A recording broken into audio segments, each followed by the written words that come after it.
So this episode should have dropped with episode 1, but due to technical issues, it wasn't released. Flat Out episodes drop every Friday of the week. Stay tuned and enjoy. Thank you.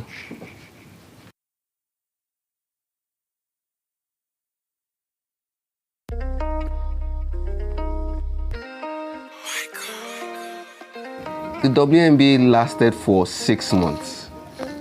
Euroleague is going to be on for at least 8. NBA starts this October and going to end in June. I have a friend that plays in Uganda, and they are 5 months in already, and it's not over yet. And you come up with a 7-week turn. It's not even a league, it's a tournament.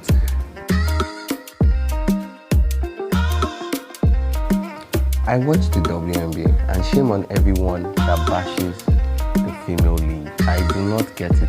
It's more like envy, because these girls are way better than you at the game. So let me just hate on them. That's what it is, because these girls are incredible. The ladies are wonderful.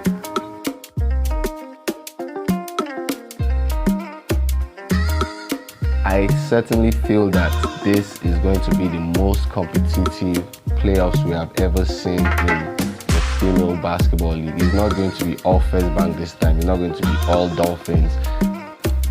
So I'll be looking forward to the season itself. Yeah, for first time in a while, the NBA is well balanced. I can't say evenly balanced because some things are still going to choke in. Whether they like it or not. Watch out, Jegba.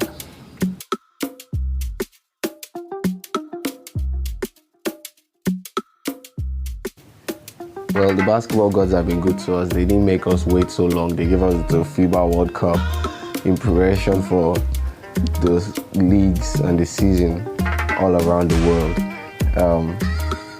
Some leagues are in full flight, like the Euroleague, and the NBA is going to kick off pretty soon. And while some others are closing, the WNBA and our very own Zenith Basketball League is coming to a close. I watch the WNBA, and shame on everyone that bashes the female league. I do not get it. It's more like envy, because these girls are way better than you at the game. So let me just hate on them. That's what it is, because these girls are incredible. The ladies are wonderful. The season just came to an end a couple of days ago, and it was terrific. Mystics and the Connecticut Suns played out a thriller in Game 5, the final game of the season. I was in awe. Mystics came out on top behind their Wonder Woman, Elena Delle Donne, who was the MVP of the league. She was outstanding, and she suffered some injuries going into the playoffs. Like, she had a broken nose, a bruised knee, herniated disc at her back, and she was still able to pull her team through. Although, yes, it wasn't a one-man thing. It was a collective effort from everyone on the team. Christy Tolliver, Ariel Atkins, Natasha Cloud. These girls were also terrific. They were wonderful as well. But the catalyst that helped them get this far from the regular season into the playoffs was Ima Misiman. She was just on another world. This was someone that was averaging 13 points per game in the regular season. She just stepped up, flipped the switch, and said, yeah, I'm going to go all out, go berserk. She went off for 20 points plus per game. And that was the spark they needed to beat Las Vegas Aces in the semi-final matchup, and ultimately Connecticut in the final game. On the flip side, Connecticut Suns were no pushovers. They were the second seed going into the playoffs, and they had just swept the Los Angeles Sparks. I don't know what happened to the Sparks this season. They were just off. I felt they had the right pieces to have a deep run in the playoffs, but no, it wasn't that. They had issues with some of the key players not stepping up, and turnovers was an issue even from the regular season, and the Suns just took advantage of that. From every turnover was a point. Every turnover was a point. They got swept. And the Connecticut Suns played out a thriller with the Mystics. I don't know what, I can't find words to describe how excited I was that day. NBA players were tweeting about this. I had goosebumps watching the game. It was a freaking thriller. I felt they just lost gas going into the fourth quarter, and the Mystics took advantage when they smelt blood in the river. They just killed the game. But my hats off to them. They played remarkably well. Coming down to the Zenith Basketball League in Nigeria, which is also coming to a close. The playoffs is going to be in Lagos and starts on the 17th of this month. We have a familiar faces going into the playoffs. First Bank of Nigeria, who have been dominant all year long. Although they have not been the first bank that we are so accustomed to, they've had their issues as well throughout the season. They lost the game to Dolphins by 25. They struggled against the First Deporter team, which had 5 players for them. All this has shown that they can actually be beaten, but they are still the front runners for this year's championship as well. They have Dolphins, MFM, Delta Force coming out from the Atlantic Conference, and for the Savannah Conference, Air Warriors, Customs, Play 2 Rocks, Black Gold Queen. I had the Air Warriors are the top guns from the Savannah Conference and will put up a fight for the title this year.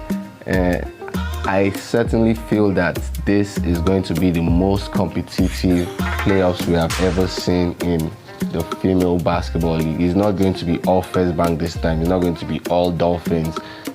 Most of these teams are actually going to show up and play really well. Now it's up to who wants it more, who has the right pieces, who is really to give it their all to win this title. I'm really excited to see what goes on, and I hope people actually turn up. Like, nobody else will support our people now we. So maybe we turn up and beg. I'll see you guys there on the 17th, hopefully.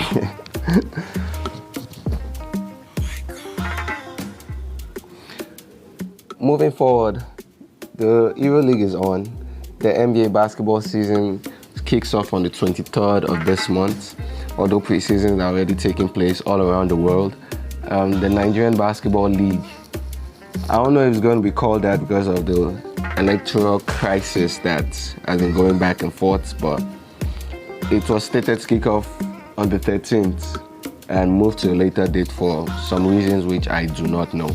But it's really sad to see that the Nigerian basketball scene has gone into a huge hole. I get the point. I understand there's this certain need for power. But everyone in that position claims the same thing. I want to make the game better. I want to help these players grow. I want to help basketball grow in Nigeria. If you really want to do something, act like it. The WNBA lasted for 6 months. Euroleague is going to be on for at least 8. NBA starts this October and going to end in June. I have a friend that plays in Uganda, and they are 5 months in already, and it's not over yet. And you come up with a 7-week turn. It's not even a league, it's a tournament. We can set up a tournament like that. Guys chilling around can set up a tournament like that. 7 weeks. 7 damn weeks. It's really sad. I don't know what to say. This is my shot to both factions or whoever is in charge. You really say you want to help the game. Okay, fine. One faction, start up a league that lasts from January to May and see if players won't play. The other faction, good. These guys, you set up your own league from January to May. I'm going to do mine from June to October. This will help the players play more games, earn more money. You can even brand it and make it look better to the world. I know there will probably be another election. FIBA is still going to come down and try to sort things out. But before then, these are the things that could have been done.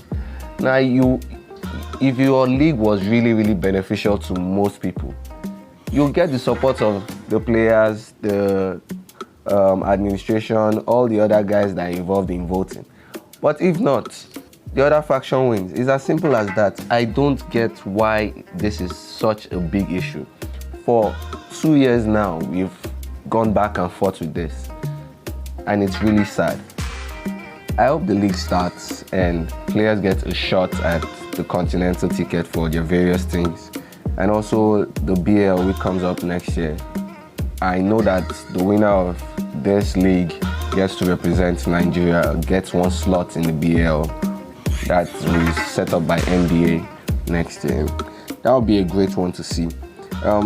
The NBA, yes, the preseasons are on, and I tell people this a lot, like, the preseasons mean little or nothing. Reason being that most of these teams are trying out a lot of players, a lot of things that work, trying to get a feel of the rotation, players that can actually work with each other and cut and stuff like that. So you seeing a team blow out one other team in a preseason game really means nothing. These are just exhibition games, basically. So I'll be looking forward to the season itself. Yeah, for first time in a while, the NBA is well balanced. I can't say evenly balanced because some teams are still going to chop king, whether they like it or not. And KD leaving the Warriors was what prompted all this. KD was an uneven advantage for the Warriors organization that had Steph, Clay, Draymond, Iguodala, and a load of guys off the bench that could just turn up at will. If anything was going wrong in the game against the Warriors, one of these dudes could just say, okay, hand me the ball, I'm going to score 20 in this quarter, and that's that. Everything is back to normal. That's how good they were. But him being with the Brooklyn Nets this season, alongside Kyrie and DeAndre Jordan, created this sort of balance in the league. Now, most of these teams really feel they have a shot at the title. And with the trades that have happened in the NBA, yes, they really have a shot. Although KD won't be playing a game this season, the Brooklyn Nets still have a pretty good team that could actually do well in the playoffs. That's if they get that far. I believe they will get that far because the Eastern Conference is the perfect environment for a team like that to thrive, even when they do not have all their pieces together. The Boston Celtics acquired Kemba Walker and a couple of guys also returning. Although Al Horford left, the veteran presence might not be as he used to be, but they still have good players. And I hope they are able to rekindle the fire that they had before Kyrie and the little that they had with Kyrie. I don't know what the issues were in the team. I felt they could have done way better last year than they did even the year before. The Toronto Raptors shouldn't be looked over because Kawhi left as well. A lot of the guys are way better from the last season. Freddie, who had an incredible postseason, is still with the team. Pascal Siakam, most improved player of the year.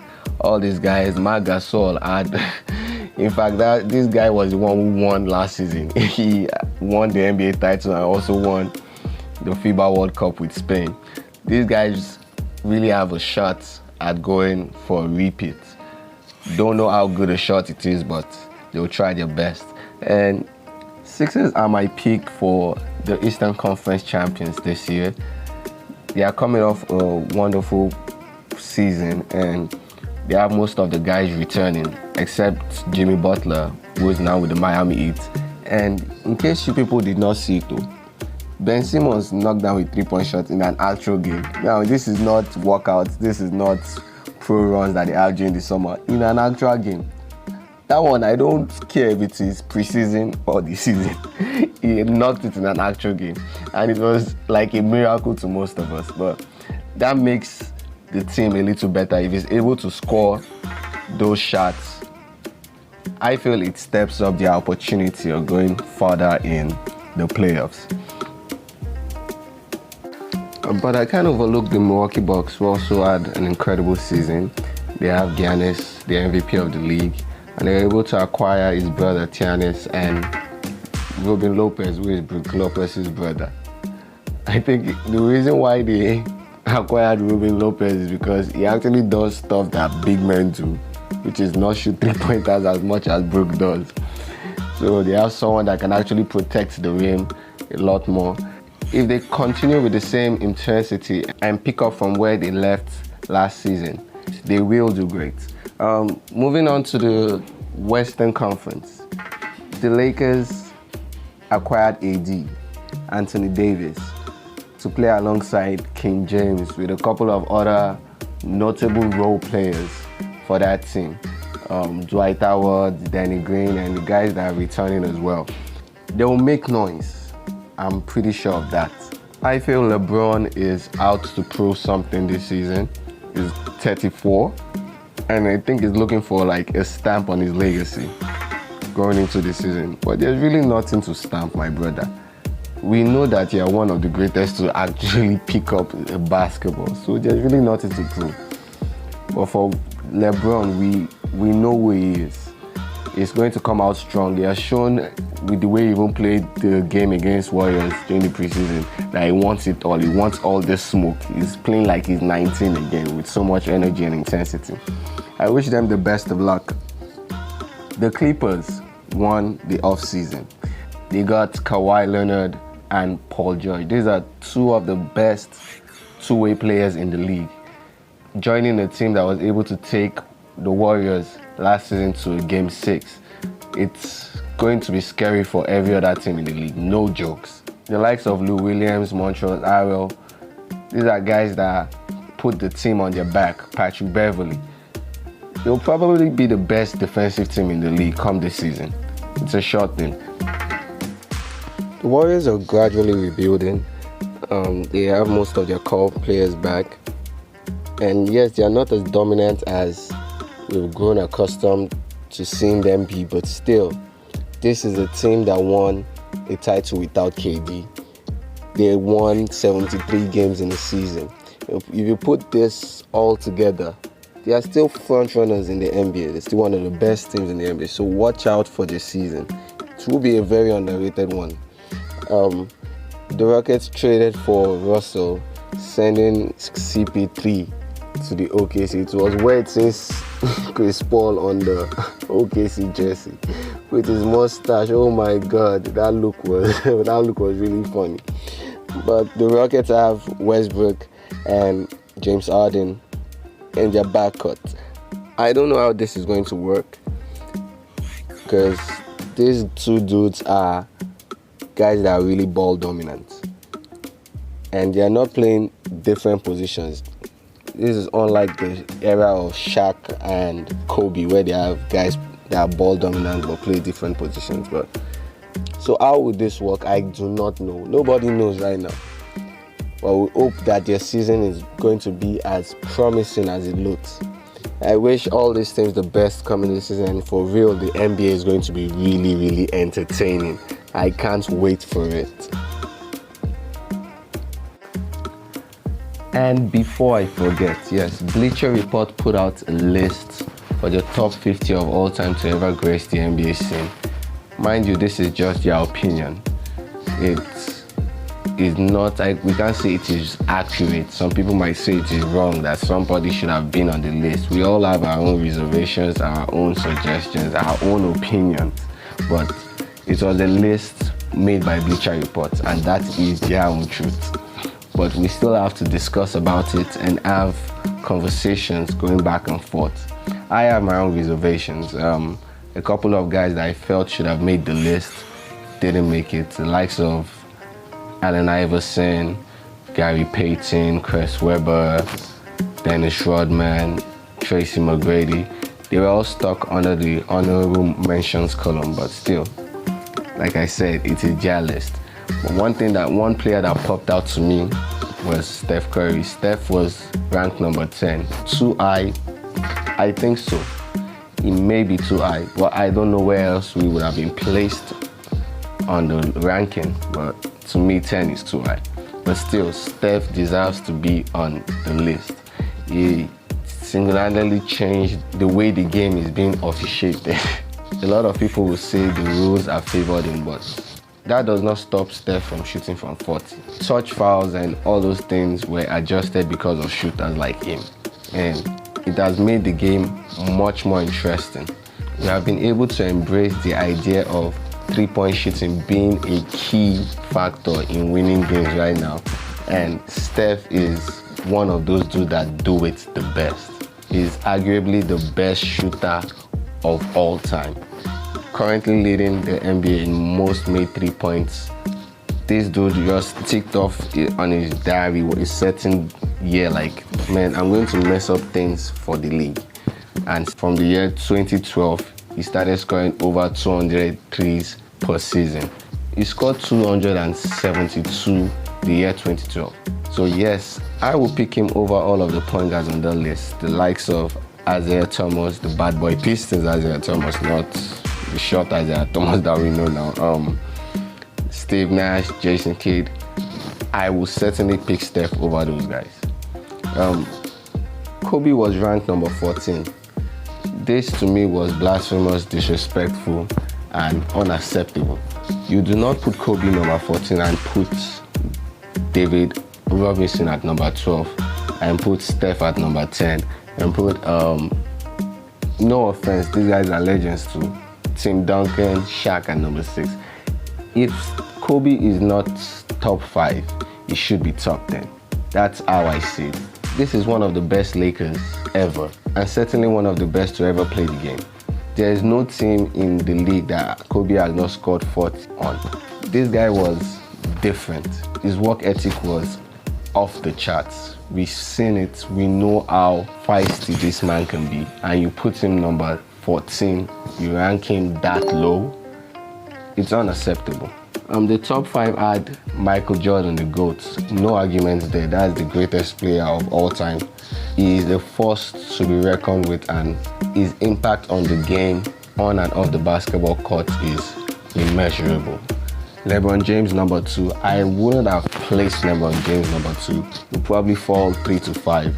But if you look at what he has also done for the league, for the game worldwide, it's just like Jordan in regards to being a force out of the basketball court. Yes, we all know that Kobe is like the heir apparent to Jordan, the guy that plays just like Jordan, that has the same moves like Jordan. But when it comes to being a force off the basketball court, being able to control things away from basketball, LeBron is that guy. And he has done it on one stage all through his life. Kareem Abdul-Jabbar was number 3. That is a no-brainer. Most points ever in the NBA, multiple championships, multiple All-Star, multiple MVPs. To some people, he's the greatest of all time. So that's a no-brainer. Magic number 4 and Larry Bird number 5. Those two guys also helped the league become what it is right now. There is no argument there to me. ESPN also came up with a list for the top 100 active players, and I have only one issue. Zion was ranked number 42, and I think Clay was ranked 47 or 49. I can't remember the number. That alone has made that list useless to me. I do not want to know about it. You rank Zion over a 3-time champion. Now, I'm not even going to look at Clay. Zion was ranked over DeMar DeRozan. Even Luka was ranked over these guys. Luka is an exceptional talent. He has been a vet for most of his life. But these dudes are something else. These dudes just... You can't pick up someone like Zion who just played the preseason, or he's just playing the preseason, and you place him over a dude like Clay. I'm not going to go into that. That is just stupid. That list is bogus. They need to get someone to check the writers, the team, or people that put that together. That is wrong. Wrong, and I mean in every sense of the word. Thank you for tuning to Flat Out again. Remember to subscribe to the podcast on your various platforms. It's out on like 7 platforms now, and more are coming up. Stay frosty, my people. Stay safe. See you next time.